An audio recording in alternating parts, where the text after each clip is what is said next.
Patayin natin yung mga senador ngayon para mabakante. Makapatay tayo ng mga 15 na senador, pasok na tayo lahat. The only way to do it is to sabugin na lang natin yung ano. Narinig lang natin nung isang araw. Wala daw pag-asa. Siguro, kanina wala silang pag-asa. Kaya papatay na lang sila ng 15 na senador. Ay, talaga, sabagay. Mahirap naman yung ibang tao. Ang iniisip lang nila, ang kaisa-isang solusyon sa lahat ng problema ay pumatay pa ng Pilipino. Bakit yung ibang partido, bakit yung ibang magdagsasama ay hindi makapagbuo ng mabigat na tiket? Dahil po, ang kanilang iniisip lamang ay kung paano nila tutulungan ang kanilang sarili at manalo ng eleksyon. Hanggang ngayon ba, yung mga biro niya ganun, big deal pa rin sa inyo? Biro lang yun, klaro, biro. O, yun. Huwag niyo paniwalaan yung biro.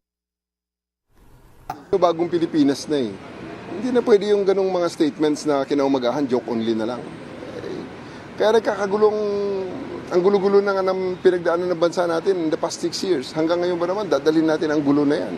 Na puro patay-patay na lang. At pagkatapos, if they will be taken on their word, bigla na lang sasabihin na joke only. Sabi naman ni Justice Secretary Jesus Crispin Remulla, bahala na ang National Bureau of Investigation kung mag-iimbestiga at magsasampa rin ng reklamo sa naging pahayag ng dating Pangulo. Motu proprio, the NBI can look at that.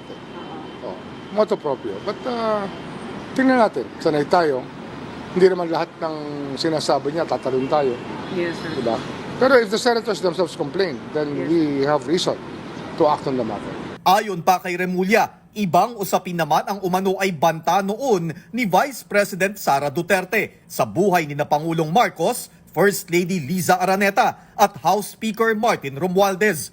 Pinag-aaralan ng DOJ ngayon ang isinampang mga reklamo ng NBI na inciting to sedition at grave threats laban sa pangalawang Pangulo. Do we actually normalize this kind of talks?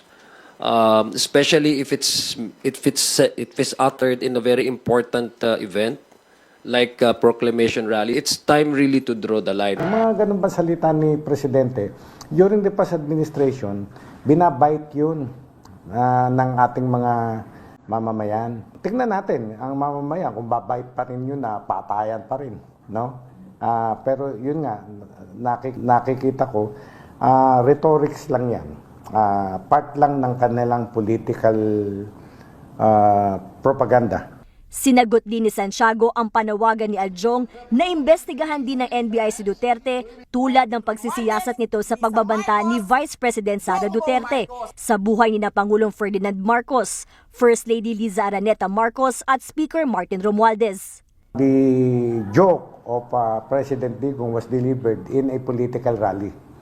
Yung pagkakadeliver naman ni Vice President Sara ay nagpatawag talaga siya ng press con at sinabi pa niya na at pinangalanan niya kung sino yung mga dapat patayin. Sinabi pa niya no joke, no joke. Contrary dito sa deklarasyon ni Presidente Digong, ay kitang-kita ng tao na nagjo-joke lamang. Kung dati ay joke, hyperbole or exaggeration lamang ang tingin ng ilan sa mga bitaw ng Pangulong Duterte, mukhang balak ng seryosohin ng PNP ang huling mga kataga ng dating Pangulo. Sa mga hindi po nakapanood, ito po ang sinabi ng dating Pangulo noong Martes. Marami kasi sila, ano dapat ang gawin natin? Mga senador ngayon para mabakante.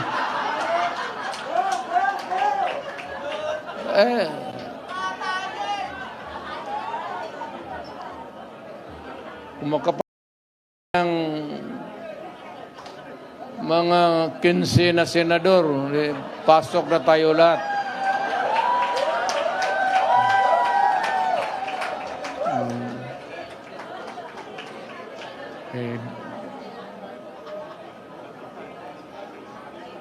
Pero kawawa naman. Pero nakakainis kasi yung, hindi naman lahat. Pero Sabi nga, talking of opportunities, the only way to do it is to pasabugin na lang natin yung Yan po ay nung campaign kick-off ng mga senatorial candidates ng PDP sa Club Pilipino noong Martes. Pero agad bumuelta ang PNP, partikular si PNP CIDG Chief Nicolas Torre. Kung inyong natatandaan, si Torre ang ground commander ng PNP nung hinahalughog ang KOJC compound ni Apollo Kibuloy nung nakaraang taon. Si Kibuloy ay matalik na kaibigan ng mga Duterte.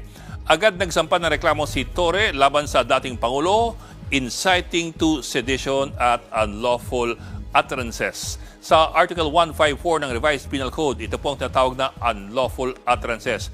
Ang pagpuri o pag-justify ng isang bagay na pinagbabawalan ng batas, ang paghihikayat ng disobedience sa batas at sa mga otoridad, ang paglabas po ng false news na maaaring magdulot ng gulo o ng panganib. So medyo malawak po siya. At ang parusa sa kanya, ito lamang. 6 na buwang pagkakulong at hanggang 1,000 pisong multa. Pero ito po ang mas mabigat, ang lalong mas malawak na inciting to sedition. Isa po sa mga paboritong kaso o ikaso ng gobyerno laban sa kanyang mga kritiko. Sa Article 142 ng Revised Penal Code, ito po ang pag-uudyok sa mga tao na gumawa ng sedisyon. Ang sedisyon naman ay ang magulong pag-aaklas para pilitin o takutin ng mga otoridad at pigilan ang pagpapatupad ng batas. Maaaring itong an act of hate or revenge on a public officer or employee. Ang parusa po dito ay prisyon koreksyonal o hanggang 6 na taong pagkakabilanggo at multa na hanggang 2,000 piso.